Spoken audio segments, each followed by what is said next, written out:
Welcome to the Hockey Writers Inc., the show where the writer is fresh off the presses and the ink is not dry.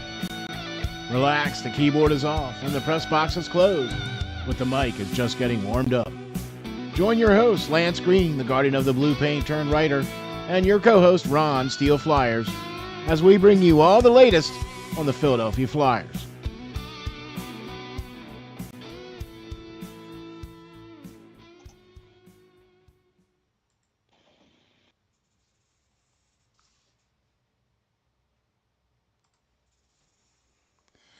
Ladies and gentlemen, welcome to a special edition of the Hockey Writers Inc. And that's right, folks, we are live.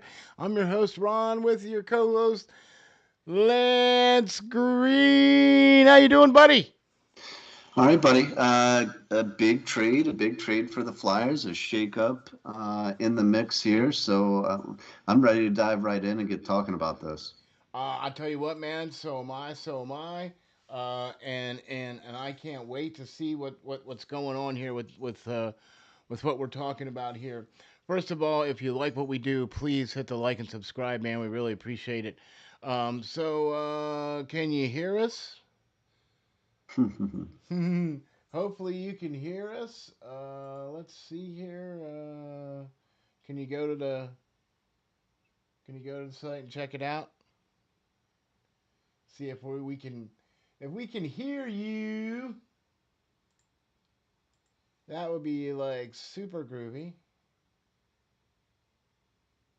right? If we could hear you.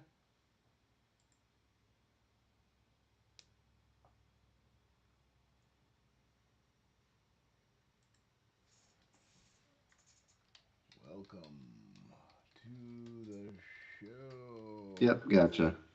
All right, welcome to the show, everybody. So, can you hear us? Yeah. Yep. All right, good deal. So, all right, can't wait to start talking about um, some Philadelphia Flyers trade news that happened here on Friday late, or no, Thursday night, yeah. Thursday night late. Okay, and then the real details came about.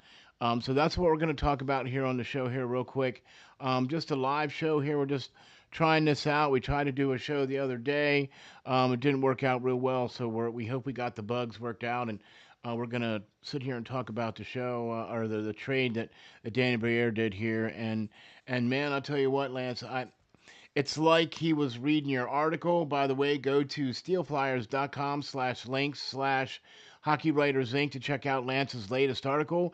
Uh, the rest of the league is playing chess, and the Flyers are playing checkers. You got to check that out, and you also got to check out the show that we did to go along with that. And we're also going to kind of piggyback on that as well too, because it's like he was reading the article or watching the show. That's exactly what we were talking about. Needed to make some moves now instead of waiting until the trade deadline.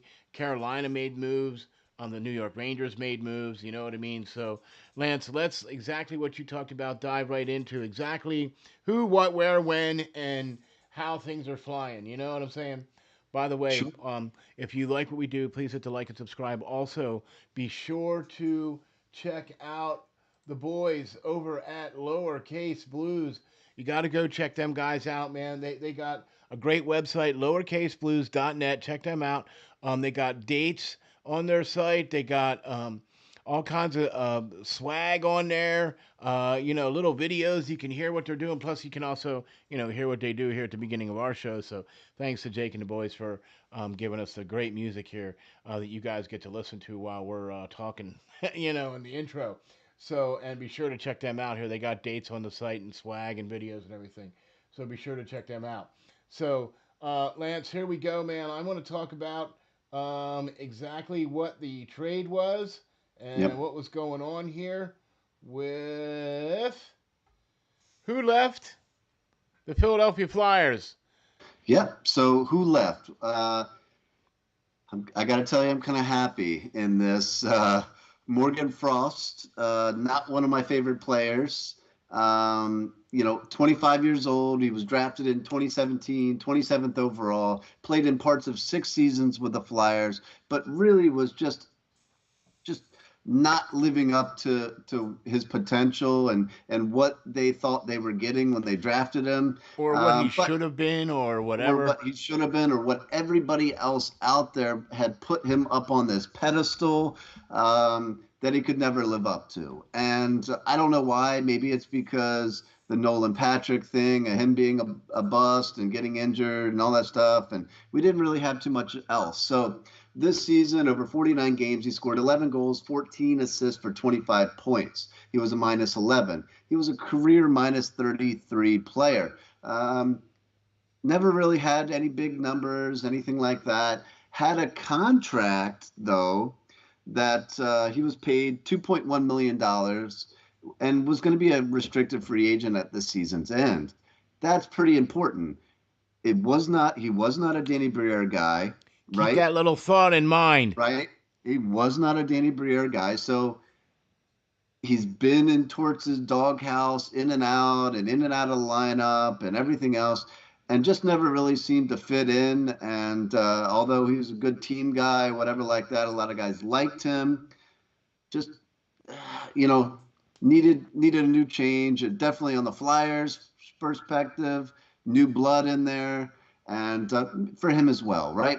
And then Joel Farabee. That's the one, like I said in my articles, they needed to dangle out some fresh bait. They've been Yeah, that danking was the some same, fresh bait, boy. yeah, That's for sure. the same, players out there, the Morgan Frost, the Scott Laughtons, and they had them out there for like 2 seasons talking about people, possibly calling about them and everything. That's not only got to make the players kind of frustrated that the team isn't shutting it down, and knowing that if somebody comes calling that they're going to be dealt at any moment, Yeah, yeah. that's got to kind of suck for the players as well. But Joel Farabee is definitely, we're going to miss him a little bit more, right? He's 24 years old. He was drafted 14th overall in 2018, and he played parts of 6 seasons with the Flyers as well. Although not having the greatest season this year. He has 8 goals, 11 assists for 19 points, was a minus 12. But drafted, he scored 20 goals in a season twice in his career, twice in 6 years. So that's why previously he was paid pretty well, right? He signed a 6-year deal, $30 million, that paid him $5 million a season for 3 seasons still after this, where he would then be an unrestricted free agent. And that got to be a little much. He wasn't playing up to that $5 million potential. He's one of the highest paid players on the team. The team is in salary cap hell, kind of, because of long-term injury players like Ryan Ellis and everything else, and trade deals where we've had to deal with having to pay a little bit of Kevin Hayes' salary and everything Yeah. else. We just need a little cap room. And Danny Briere kind of heard that, dangled a new piece out there, and somebody bid on it, right?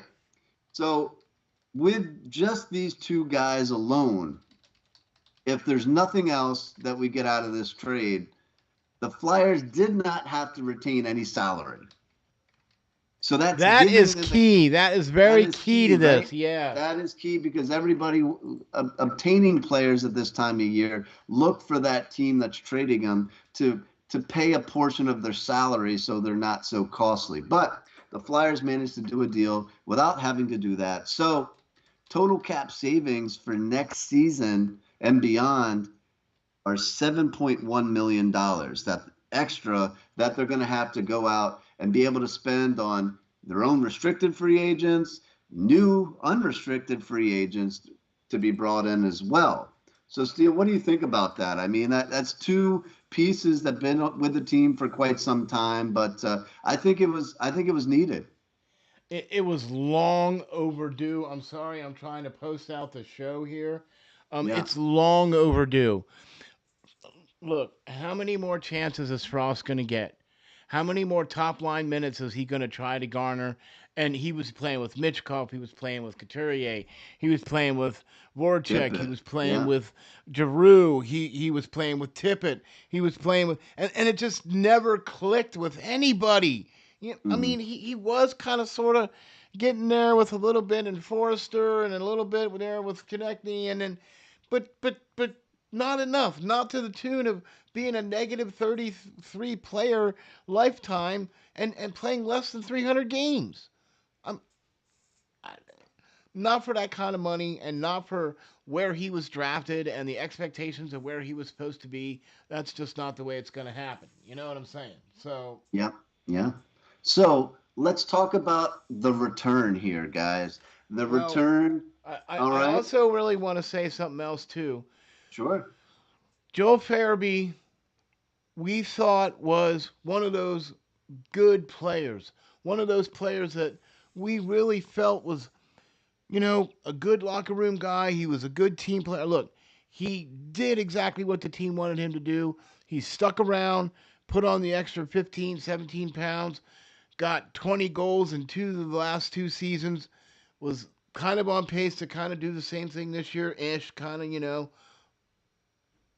but he was well overpaid for the kind of player that he was, the kind of player that is an arm's length of number of players that the Flyers have that play that exact same kind of game.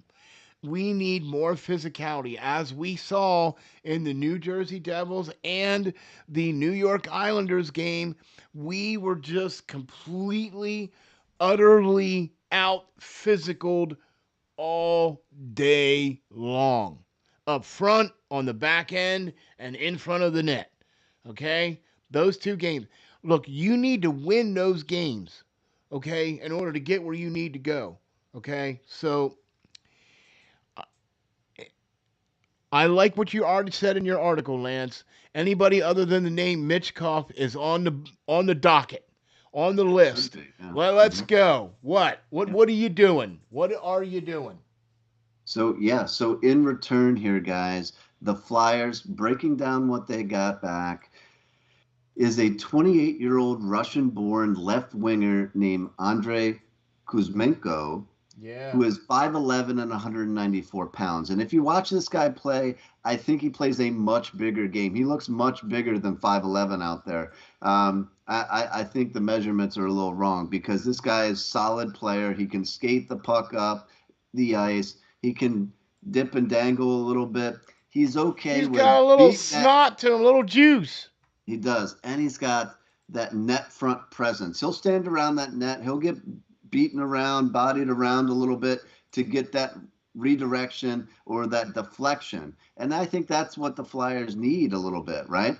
But, the good thing here is he's a former 39 goal scorer when he was with Vancouver in his rookie year a couple of seasons ago. He since has got dealt, he was dealt to Calgary and never really lived up to that success, that same success that he had in Vancouver once he got to Calgary. But bringing him here, he plays the opposite side Yeah. of Mishkov. Yeah. He's has the experience Yeah. of playing in the NHL. It's somebody that Mishkov can talk to mid-game, playing on a line with him possibly, and talk things out, whatever the coaches are saying, because you've seen that struggle lately where Torts and Mishkov have been going at it a little bit. This is kind of a guy that can kind of help him along. He speaks his native language, and Mishkov is still learning the language. And in practices, it might be a little different. Things are a little bit slower. He can ask again what that means or whatever if there's something else. But now he's got somebody on the forward end that can kind of speak to him and let him know, what's going on, or they can plot and they can plan and talk on the ice. Yeah. It means a lot to these foreign players, especially somebody as young as Mishkov and so promising. So it's going to be good for both Mishkov and it's going to be good for this guy as well in Andre, because it's a chance to kind of rekindle that fire that he had in Vancouver and that success. All right. But he hasn't had a lot of success this year, like I said, but it doesn't even matter. He hasn't played a lot of minutes. He hasn't He, really gotten a lot of time. He hasn't really gotten a shake too much right. this year. He's kind of buried a little bit on the depth chart. You know what I mean? And but see, that's okay. That's okay because that's the kind of players that the Philadelphia Flyers need right now so that it's not going to hurt them moving forward. If they don't work out, they're unrestricted free agents. They're on expiring contracts. It's not like they're beholden to them by for any money. They're not on the hook for any of the rest of the salary of Frost and or uh, Farabee Right. and the amount of And not cap not on the hook space. for this guy either, right? Because he's getting paid $5.5 million this year, but the deal expires at the end of this No, season. okay, but I understand. But so what I know what you're happens? saying. I Yeah, know what you're saying. On we got rid of those players with no holds to that, but this guy, if this guy doesn't work out, we also don't have to have him on the roster for next year and aren't right, stuck next with year. Yeah, we're you on know. the hook for him for this year for his Sure. prorated salary of like Yeah, 40% or unrestricted free whatever. agent at the end of this year. So Yeah, we could sign him back to a better deal because I think he's getting paid a little bit more too than he's worth. But he's going to be off the books if he doesn't take off in a Flyers uniform at the end of the year. No harm, no foul, right? exactly. It's no skin off our nose. You know what I mean? And what's his name? Jacob is big cheap 875, right? And that's prorated as well. So it's like that's a win-win for the And Philadelphia Flyers. this is the big piece, though, Steele. I think the Peltier is the key coming back in this deal. And a Yes. lot of people are just talking him as a throw-in guy because he has played in the AHL some this year. He has played in the NHL some this year. But So, he's the key piece coming back in yeah. this trade, not the guy that scored 39 goals once in his career.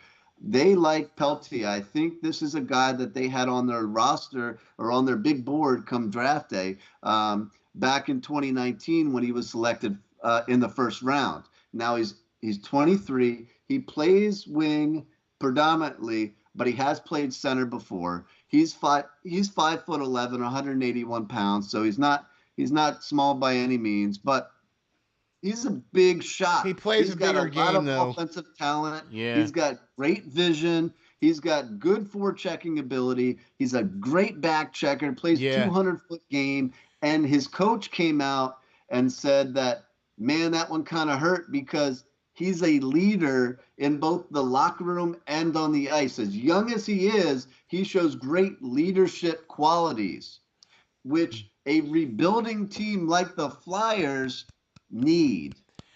And Lance, you nailed it right on the head, brother. You hit that one right out of the park because that's exactly what they need. I mean, Eric Johnson's a little too old, but he's providing that kind of leadership as well.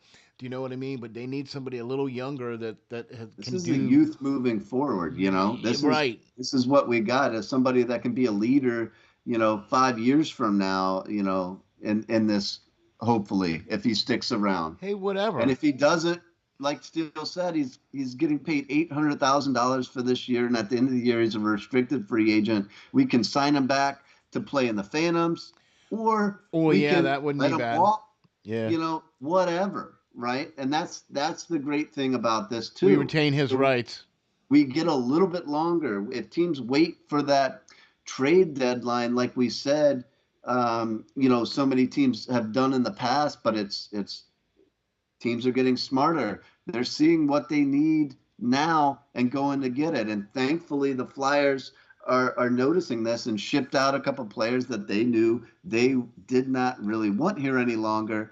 And they get some players Yeah. like Peltier that they're going to get an extended look on now, not just the last 10 games of the season or whatever at the deadline. Now they get an extended look at this young man to be in the lineup. But probably not Sunday. Probably not against the Abs.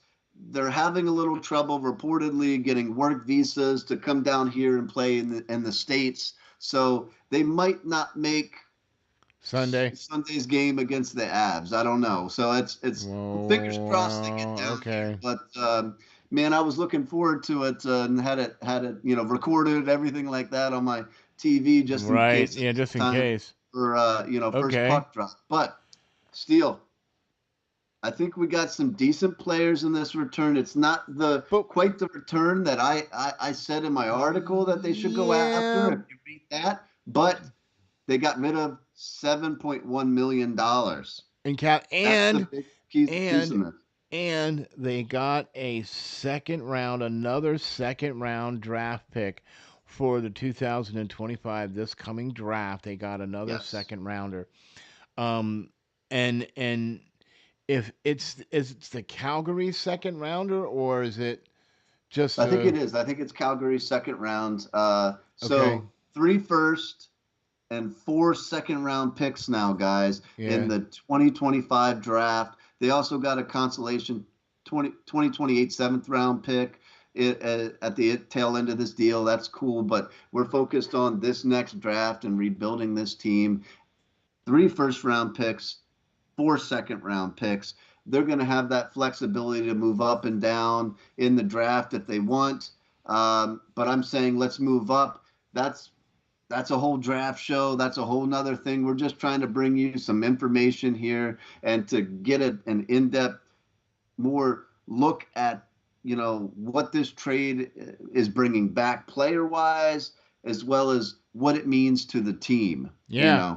And look, we know that Farabee is a good locker room guy. He's been a good team guy. He's been with the team, obviously since his draft inception. He signed, the big deal here to stick around. He thought we were going to be seeing Farabee for a while. I mean, Joe was a fan favorite. When you get your name on the sign guys list, you're upper into that, more of that fan favorite type thing when you get into the sign guys list.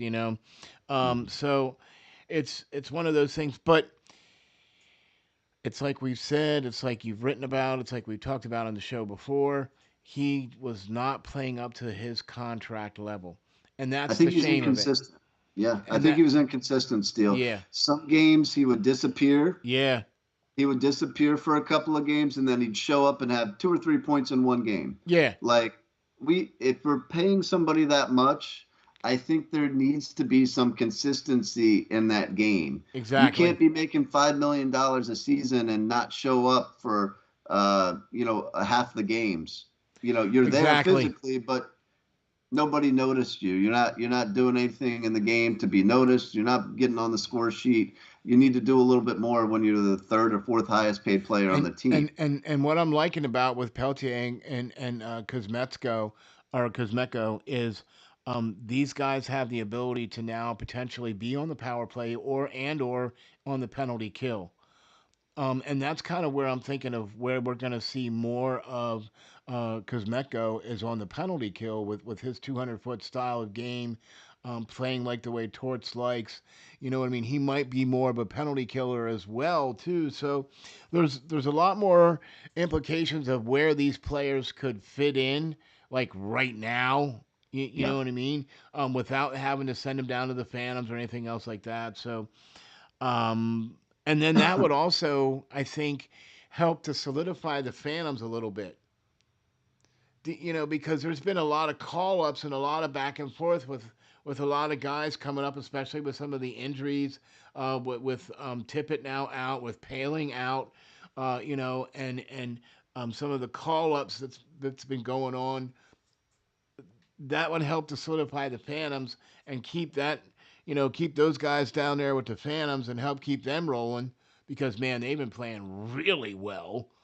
Right. 9-2 against Bridgeport the other night. You know what I mean? So Zade Wisdom had or uh, uh, uh, Zaid was, yeah, yeah, had his first career hat trick. So I mean, good for him. Good for kudos him, for right? that. You know what I mean? Um, yeah, but still, in addition to this trade and the other ones coming out that people are looking at, the NHL just announced that the salary cap that was an $88 million ceiling for this season is going to increase next year all the way up to $95.5 million next season, and increase steadily over the next 2 seasons after that, going up.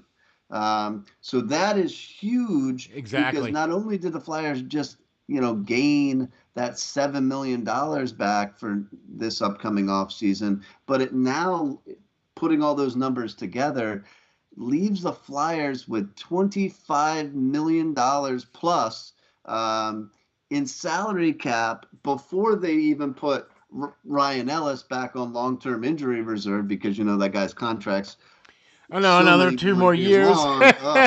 But so they're going to have plenty of money to re-sign their own restricted free agents and unrestricted free agents if they want, and go after possibly a big name unrestricted free agent that's going to be out there. It's not going to be the best unrestricted free agent year, but they could probably pick somebody up, and it's going to be worth something, next season.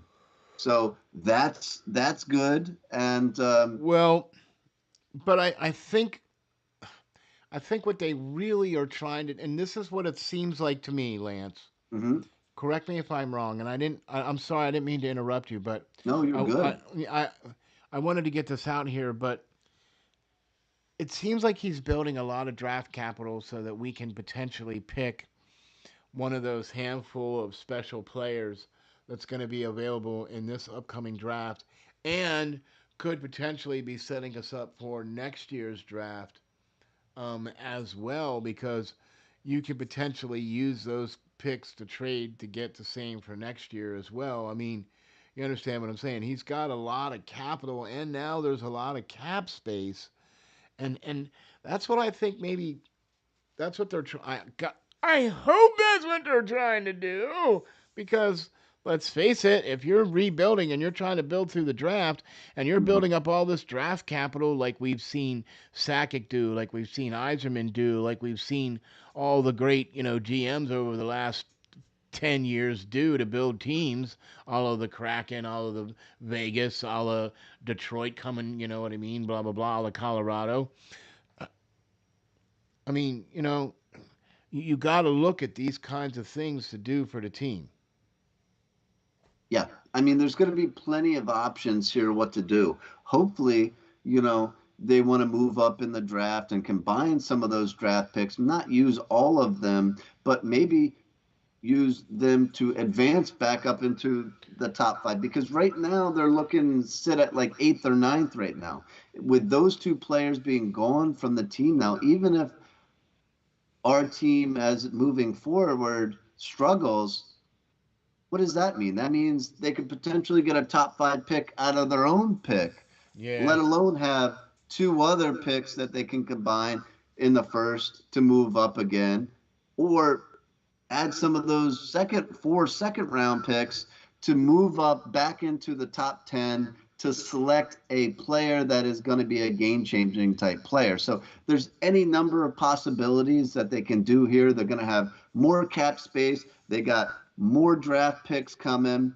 So the options are endless. What Danny Briere wants to do, but he's got to do something this year. I think this is the year that he needs to land a big prospect, or two really big name prospects in here, because you got the draft capital, you got the cap space too to go trade for somebody, and maybe give them a pick or two and use that renewed cap space that you just have of an already NHL player. So there's tons of options out there, and I'm just interested to see what they're going to do now. I'm glad they did a move. They're still talking about possibly trading Ristolainen. Scott Lawton's name, of course, has been out there for a long time. I think they need to do what they just did in this trade here, and stop waiting around for some new amazing deal to pop out of thin air when you've been trying to deal these players for 2 seasons now. Get what you can get, a second pick or a second round pick or whatever like that, and Yeah. go out and And do get it an now. already drafted pick. If you're not going to get that first round pick like you want, settle for a second, but then ask for another guy like Peltier that is in Or offer up somebody's another system, guy. another person like that, right? Yeah. Ask for that already drafted prospect that is prospering a little bit and on the cusp of turning into an NHL player. And then you're going to be speeding up that rebuild anyway. So Steel, I mean that's pretty much it for this trade. Yeah. I'm excited. Of course, the team was a little upset losing these two guys. They've been here Well, for quite well, some time, but well. I think more of the, I think more of the some of the other folks out there were a little bit more upset about the fact that these players were on the trading block and then finally moved. But we have been clamoring for this for years now because this well has been dry for 2 or 3 seasons now already. And it was like just kicking the can down the road as far as I'm concerned. You know what I and they mean? haven't made the playoffs in five. This will be what, 6 years, I think, if they don't make the playoffs. So it's needed. Get that old blood out of here. That's kind of been used to losing and raised and and Hey, and let's and, get and a grown lottery grown up in pick. that culture. You know what I mean? That losing culture, and get some fresh blood in here, Let's get a and lottery players that pick. fits Danny Briere's. Yeah, get some lottery picks in here. Hey, what do you know? Yep. Lottery. You know, look, I'm not advocating for the team to lose. That's not what we're trying to do here. You know, we understand that Danny Briere is trying to put a team out there and on the ice and everything else like that, and we get it.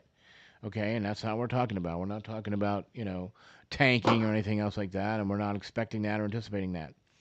But I am going to say this: we finally got to see the mountain now being moved.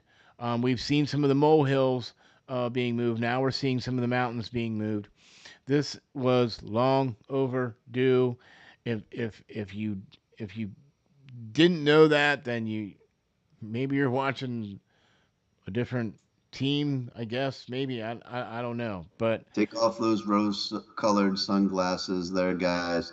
Um, Frost is Frost is not the second coming of Eric Lindros, as most of you would hope he was going to be, and all that. I Man, mean like, we were hoping for he that needed to too. go. Yeah, but he didn't turn out to be that. So you can't just keep putting the same personnel out on that ice and expecting something different in results wise. So um, Danny Briere's doing it. I mean, he's came in, like Steele said. He moved Provorov. He's moved, Kevin Hayes. Now he's moved Farabee and Frost, and got that culture, losing culture, out of that locker room. That's all they knew.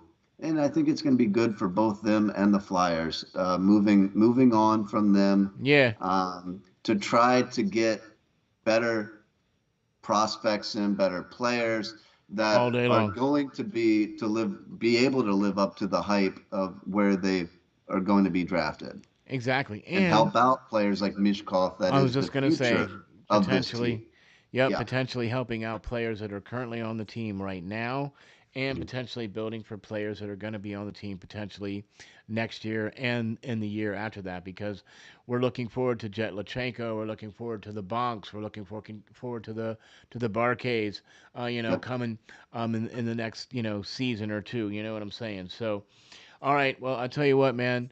Uh, we this was the second attempt now to do this show, so I think we got a good one here. We're gonna try to do these a little bit more as we can.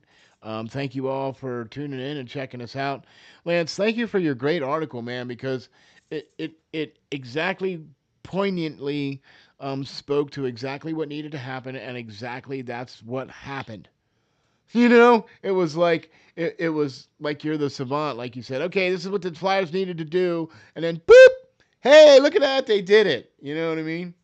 So it's exciting to see the wheels are turning, the wind of change. is coming in Philadelphia, and it's refreshing to see, and we're finally starting to see. We were kind of poking the bear there a little bit, going, "Hey, hello, do something," and finally they Yep. did, and this is what we got. Lance, thanks for all you do, man. Really appreciate everything you do, man.